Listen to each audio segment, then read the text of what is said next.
ഈശോ മിശിഹായ്ക്ക് സ്തുതിയായിരിക്കട്ടെ.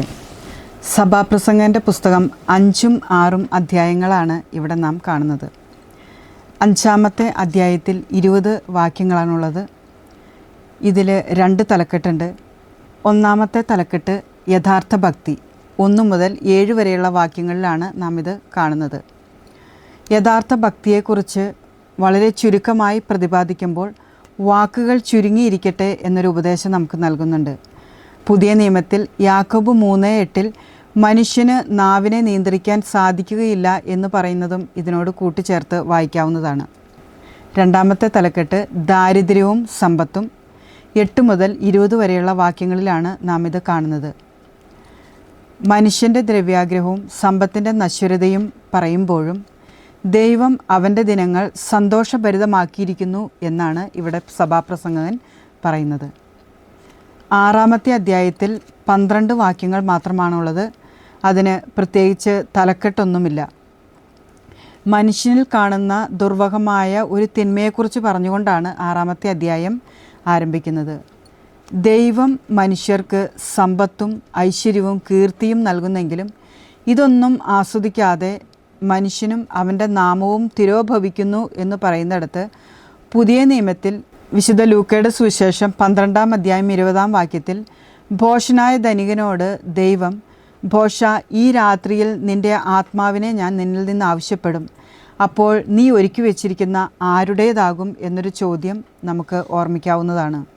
ഉദരപൂരണത്തിനാണ് മനുഷ്യൻ്റെ അധ്വാനം മുഴുവൻ, എങ്കിലും അവന് വിശപ്പടങ്ങുന്നില്ല എന്നൊരു വിരോധാഭാസം കൂടി ഇവിടെ നമുക്ക് കാണാവുന്നതാണ്. സൂര്യന് കീഴെ തനിക്ക് ശേഷം എന്തു സംഭവിക്കുമെന്ന് അവനോട് ആര് പറയും എന്നൊരു ചോദ്യം ചോദിച്ചുകൊണ്ടാണ് സഭാപ്രസംഗകൻ ഈ അധ്യായവും അവസാനിപ്പിക്കുന്നത്. അങ്ങനെ സകലവും മിഥ്യ എന്നൊരു നിഗമനം തൻ്റെ ഓരോ അധ്യായത്തിലും സഭാപ്രസംഗകൻ നമുക്ക് കാണിച്ചു തരുന്നുണ്ട്. 5ഉം 6ഉം അധ്യായങ്ങളിലെ ചോദ്യങ്ങളിലേക്ക് നമുക്ക് കടക്കാം. 5-ാം അധ്യായത്തിലെ ചോദ്യങ്ങൾ. 1-ാമത്തെ ചോദ്യം, സൂക്ഷ്മതയുള്ളവനായിരിക്കേണ്ടത് എപ്പോൾ? ഉത്തരം, ദേവാലയത്തിലേക്ക് പോകുമ്പോൾ. 2-ാമത്തെ ചോദ്യം, ശ്രദ്ധിച്ചു കേൾക്കാൻ അടുത്തു ചൊല്ലുന്നത് ആരുടെ ബലിയർപ്പണത്തേക്കാൾ ഉത്തമം എന്നാണ് പറയുന്നത്? ഉത്തരം, വിഡ്ഢിയുടെ. 3-ാമത്തെ ചോദ്യം, തങ്ങൾ തിന്മയാണ് പ്രവർത്തിക്കുന്നത് എന്നറിയാത്തവർ ആര്? ഉത്തരം, ഭോഷന്മാർ. 4-ാമത്തെ ചോദ്യം, തിടുക്കം കൂട്ടരുത് എന്ന് പറയുന്നത് എന്തിന്? ഉത്തരം, ദൈവസന്നിധിയിൽ പ്രതിജ്ഞയെടുക്കാൻ. 5-ാമത്തെ ചോദ്യം, നിന്റെ ഡാഷ് ചുരുങ്ങിയതാകട്ടെ. ഉത്തരം, വാക്കുകൾ. 6-ാമത്തെ ചോദ്യം, ആകുലതയേറുമ്പോൾ ഡാഷ് കൂടും. ഉത്തരം, ദുസ്വപ്നങ്ങൾ. 7-ാമത്തെ ചോദ്യം, എപ്പോഴാണ് മൂഢജൽപ്പനമാകുന്നത്?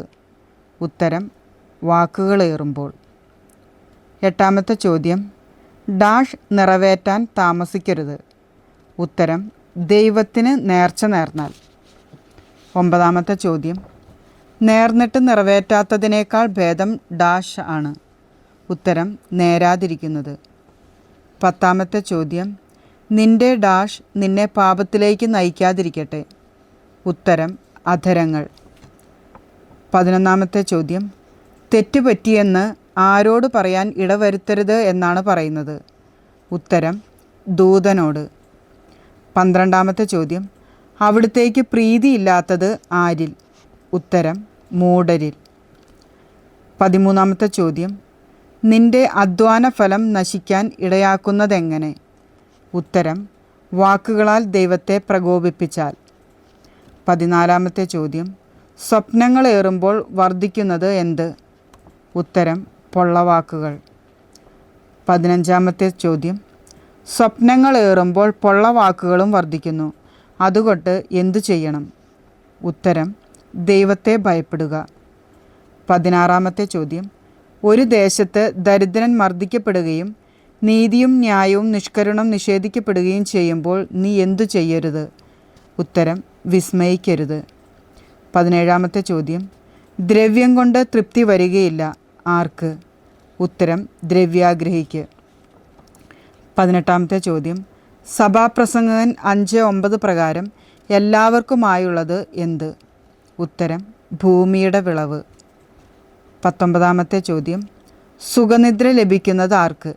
ഉത്തരം അധ്വാനിക്കുന്നവന്. 20-ാമത്തെ ചോദ്യം, ധനികൻ്റെ ഉറക്കം കെടുത്തുന്നതെന്ത്? ഉത്തരം അമിത സമ്പാദ്യം. 21-ാമത്തെ ചോദ്യം, തൻ്റെ തന്നെ നാശത്തിന് മുതൽ സൂക്ഷിക്കുന്നതാര്? ഉത്തരം ധനികൻ. 22-ാമത്തെ ചോദ്യം, സഭാപ്രസംഗകൻ 5:20 അവൻ പര്യാകുലനല്ല എന്ന് പറയുന്നത് എന്തിനെക്കുറിച്ചാണ്? ഉത്തരം ജീവിതത്തിൻ്റെ ദിനങ്ങൾ കൊഴിഞ്ഞു പോകുന്നതിനെക്കുറിച്ച്. 23-ാമത്തെ ചോദ്യം, അവൻ്റെ ദിനങ്ങൾ സന്തോഷഭരിതമാക്കിയിരിക്കുന്നത് ആര്? ഉത്തരം ദൈവം. 24-ാമത്തെ ചോദ്യം, സഭാപ്രസംഗകൻ 5-ാം അധ്യായത്തിൽ എത്ര വാക്യങ്ങൾ? ഉത്തരം 20. 25-ാമത്തെ ചോദ്യം, സഭാപ്രസംഗകൻ 5-ാം അധ്യായത്തിൻ്റെ 1-ാമത്തെ തലക്കെട്ട് എന്ത്? ഉത്തരം ദൈവഭക്തി. 26-ാമത്തെ ചോദ്യം, വാക്കുകൾ ചുരുങ്ങിയിരിക്കട്ടെ എന്ന് പറയുന്നതിന് സമാനമായി പുതിയ നിയമത്തിലെ ഏതു ഭാഗമാണ് ഉദ്ധരിക്കുന്നത്? ഉത്തരം യാക്കോബ് 3:8. 6-ാമത്തെ അധ്യായത്തിലെ ചോദ്യങ്ങൾ. 1-ാമത്തെ ചോദ്യം, സൂര്യനു കീഴെ എങ്ങനെയുള്ള തിന്മ ഞാൻ കണ്ടിരിക്കുന്നു എന്നാണ് പറയുന്നത്? ഉത്തരം മനുഷ്യർക്ക് ദുർവഹമായ തിന്മ.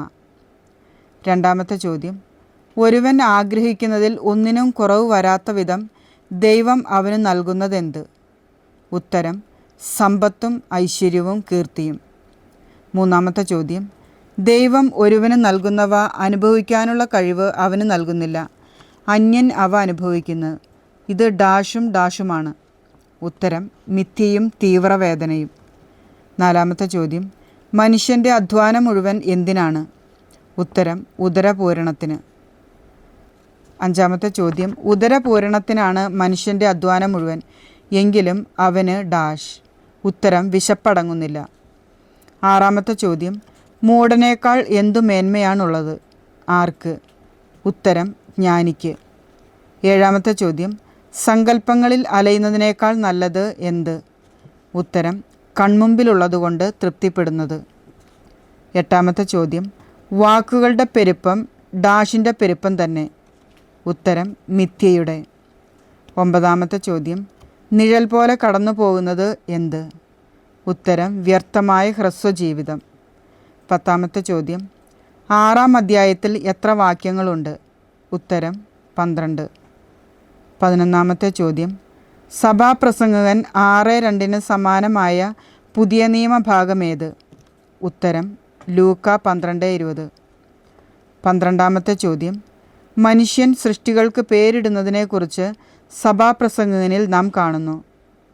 പഴയ നിയമത്തിൽ മറ്റെവിടെയാണ് ഇത് കാണുന്നത്? ഉത്തരം ഉൽപ്പത്തിയുടെ പുസ്തകത്തിൽ. 13-ാമത്തെ ചോദ്യം, സഭാപ്രസംഗകൻ 6:12 സമാനമായ മറ്റു വചനഭാഗങ്ങൾ ഏവ? ഉത്തരം 1 ദിനവൃത്താന്തം 29:20, ജോബ് 14:1. 14-ാമത്തെ ചോദ്യം, തലക്കെട്ടുകളില്ലാത്ത അധ്യായങ്ങൾ. ഉത്തരം 4-6 അധ്യായങ്ങൾ.